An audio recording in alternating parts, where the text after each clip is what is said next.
the final little recurve thing I want to bring up, because I think you'll have something to add to this, is a couple of times when I've been at major international events, I've been knocked out. What a surprise. So I go to the finals field. So I'm just looking at the top 8 athletes, so the top 8 men and women who are left in the tournament. And what I've noticed both times is nearly everyone has their clicker virtually in the same place and at the front of the riser. So not on the end of the clicker plate, not well within the bow, but somewhere near the edge of the riser. And if their arrows are short, they've gone for long steel points. And if their arrows are long, they've gone for short tungsten points. So they've used the point, like I said earlier, they've used the point to get the clicker back to where the front of the riser is. And nearly everyone within that field, both times, probably had their clicker position within 6 mil of each other. But some of them with the shorter arrows were using the steel, and the ones with the longer used the tungsten. And that's just an interesting observation about what people are choosing to do with their points. And you can see this as well when often World Archery will have the side view of the kind of bow at full draw or the arrow pulling through the clicker on the finals venues, and it's just always the same position. It just is, isn't it? And it's very rare you'll see a top class performer and their clicker is right on the edge of the front plate or right back. They match the arrow, and if the arrow's getting a bit short, you put in the longer points. Whereas I know it's harder if you've gone and spent your week's pocket money on some tungsten points. It's then hard to put them in the drawer and use shelve some those $20, away, put in the steel points. But it's a performance decision. It's not about whether you're going to afford the tungstens or not. It's whether the tungsten points are good for your performance or not. Is it money well spent?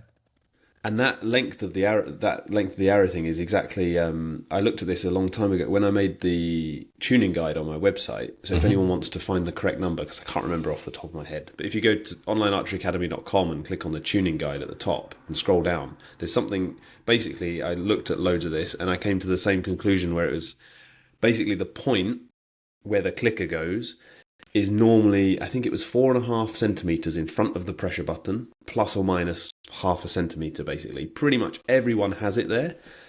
My theory for this is if you have it really long, obviously the arrow's getting a little bit slow and kind of stuff we talked on before. If you get too short, then when the arrow is bending, I can't remember exactly, but people sometimes used to say that you want the node of the arrow roughly in line with the pressure button, so that when your pressure button is kind of reacting, it's essentially like absorbing some of that impact.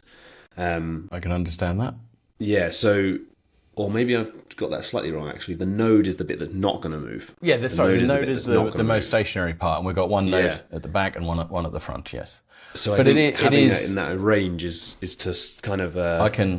I can believe that. It's really hard to, sometimes we get, scientifically prove that. No, we can't. No. We can't. But through repeated observations, people who are left to tune their bows of their own accord, and they're all ending up in a similar situation, things like that are worth taking note of.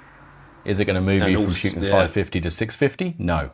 Is it going to move you from shooting from 650 to 660?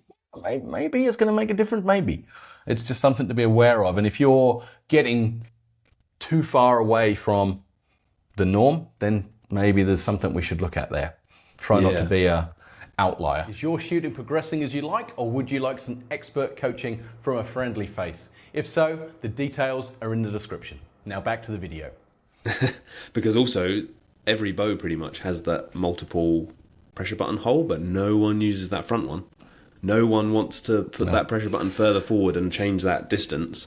Probably also because of the pivot. World-class athlete who I've ever known do that, and I believe the world-class athlete it was done for was Rick McKinney.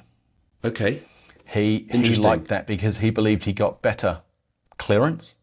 I haven't had that straight from his mouth. I've had that from a friend of his, and I was sort of told that's why Hoyt did it, and then people started to use it to hold on the aluminium style of rest, so it stuck around for all these years, but really it was done for him because he liked it. But I didn't meet a single other person who felt the same.